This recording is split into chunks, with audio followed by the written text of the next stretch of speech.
Medical కాలేజీలు private పరం చేయడం దారుణం. తమ్మినేని వ్యవసాయ రంగాన్ని నిర్వీర్యం చేయాలని చూస్తున్న టీడీపీ తిలక్ 9న వైఎస్ఆర్సీపీ ఆధ్వర్యంలో రైతు ర్యాలీ, ధర్నా, అన్నదాత పోరు పోస్టల్ ఆవిష్కరణ.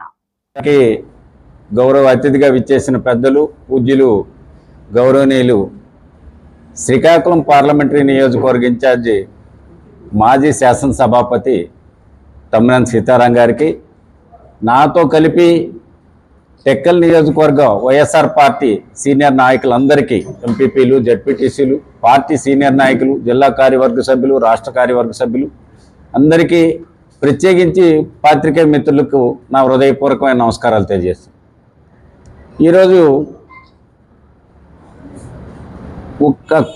ఈ రాష్ట్రంలో జరుగుతున్న దుర్మార్గమైన పాలనకి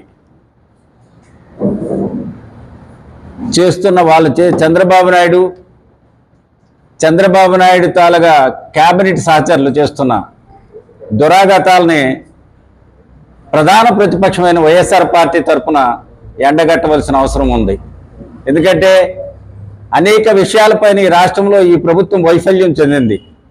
సంవత్సరన్నర కాలంలోనే పూర్తిగా అన్ని వర్గాలకు దూరం అవుతూ, ఆర్థిక వ్యవస్థలను చిన్నాభిన్నం చేస్తూ, దళార వ్యవస్థలను ప్రోత్సహిస్తూ, ఈ రాష్ట్రంలో ఉన్న ముడి సరుకులనంతా కూడా కేబినెట్ మంత్రులతో సహా దోసుకుంటూ, ఎక్కడ ఏం దొరికితే అది దోసుకోవాలనే ఒక లక్ష్యం కోసం పనిచేస్తున్న చంద్రబాబు నాయుడు విధానానికి వ్యతిరేకంగా వైఎస్ఆర్ పార్టీ ఈ సంవత్సర కాలంలో గౌరవ జగన్మోహన్ రెడ్డి గారి ఆదేశానుసారం అనేక పోరాటాలు చేయటం జరిగింది.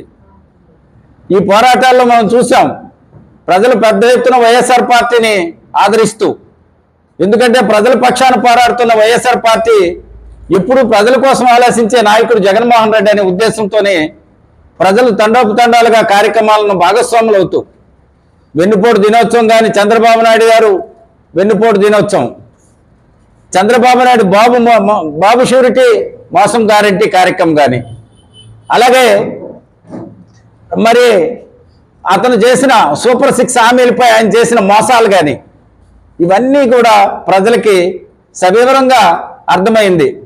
ఎందుకంటే చంద్రబాబు వస్తే ఈ రాష్ట్రానికి ఎప్పుడు కూడా అధికారం కోసం అబద్ధాలు చెప్పి అధికారంలోకి రావటం, అధికారం వచ్చిన తర్వాత ప్రజలను వంచడం, ప్రజలను మోసగించటం, పెత్తందారులకు సాయం చేయటం, ఈ రాష్ట్రాన్ని దివాళాకోరుగా వ్యవహరించడం, ఇది చంద్రబాబు గారి నైజం. దానిలో ఈవేళ బలైపోయిన వాళ్ళు మహిళా మనులు. సూపర్ 6 హామీలు ఇస్తానని చెప్పి మోసగించిన చంద్రబాబు ప్రత్యేకించి మోసపోయింది మహిళా సోదరి మనులు. ఈ రాష్ట్రంలో ఉన్న అక్క చెల్లెలంతా కూడా ఫ్రీ బస్సు మరి అని చెప్తే 25 రకాలైన బస్సులు ఈ రాష్ట్రంలో తిరుగుతుంటే దాంట్లో 6 రకాలైన బస్సుల్లోనే వాళ్ళకి ప్రయాణానికి అవకాశం కల్పించటం, మరి అన్నదాత సుఖీభవ అని చెప్పి 20,000 రూపాయలు ఇస్తానని చెప్పి ఒకేసారి ఒకే టైంలో సంవత్సర కాలం మొదటి రోజుల్లోనే 20,000 రూపాయలు ఇస్తానని చెప్పి రైతులను మోసగించే విధానం, మరి ఏ హామీని కూడా అమలు చేయకుండా, అతను చెప్పిన ఏ ఒక్క హామీని కూడా అమలు చేయకుండా, నిరుద్యోగ భృతి అవ్వచ్చు, మహిళలకు 1,500 రూపాయలు ఇచ్చే కార్యక్రమం అవ్వచ్చు, అనేక మోసాలు. దానిలోనే రైతులకు మోసగించే విధానం మనం చూస్తే ఆశ్చర్యం అనిపిస్తుంది. రైతు అనేవాడు తన కష్టాలతో తన నమ్ముకున్న భూమిని తన పంట ద్వారా సాధించి తన కుటుంబాన్ని పోషించుకొని జీవించాలన్న రైతుకి ఈవేళ పెద్ద ఎత్తున మోసం జరుగుతుంది. రైతులకి వెన్నుపోటు పడకూడదు, రైతుల్ని మోసగించకూడదు.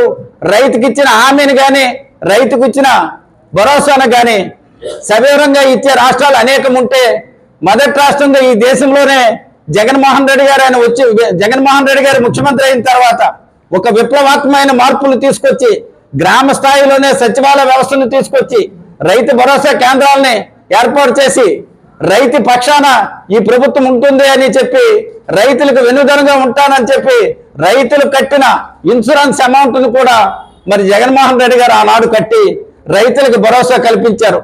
ఇస్తామన్న ఏదైతే రైతు భరోసా అనేది సీజన్కు ముందే ప్రజలకు 5 సంవత్సరాలు నిర్విరామంగా అందించిన మహానాయకుడు జగన్మోహన్ రెడ్డి గారు. ఆయన చేసే సంక్షేమ పాలన చూసి ఇప్పటికీ ఈ అనుభవజ్ఞుడని చెప్పుకొని అధికారం కోసం ప్రజలను మోసగించి అధికారం వచ్చిన తర్వాత ప్రజలను వంచిన చంద్రబాబు నాయుడు గారు ఇప్పటికీ బుద్ధి తెచ్చుకోవాలని కోరుతూ ఉన్నాం. ఎందుకంటే ఈవేళ టెక్కల్లో మనం చూసాం, ఇక్కడ శాసనసభ్యుడిగా ఎన్నుకున్న వ్యక్తి రాష్ట్ర వ్యవసాయ శాఖ మంత్రిగా ఉండి దౌర్భాగ్యంగా మాట్లాడుతున్నాడు. ఎంత నీచంగా మాట్లాడుతున్నాడంటే నిన్న అతను ప్రెస్ మీట్ పెట్టి రైతులు అనే వాళ్ళు ఎరువుల కోసం క్యూ లైన్లో నిల్చుంటే తప్పేముందని చెప్పి ప్రశ్నిస్తున్నాడు. ఏం అచ్చెన్నాయుడు గారు, అతని మాటల్లో మనం చూస్తే నిల్చుంటే తప్పేమని చెప్పి మాట్లాడుతున్నావు.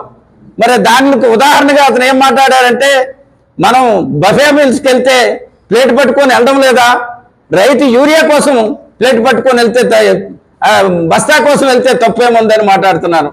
ఇది నీకు సంస్కారహీనుడు కనుక ఇలా మాట్లాడుతున్నావు. నిన్ను అన్నం పెట్టిన వాడు రైతు.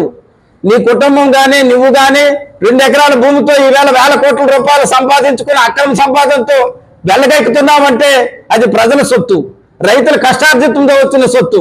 నీలాంటి దౌర్భాగ్యుడు అలా మాట్లాడుతుంటే నువ్వు ముందా ఆ వ్యవసాయ శాఖ మంత్రికి అనర్హుడు అని చెప్పి మేము ఘంటాపథంగా చెప్తున్నాం.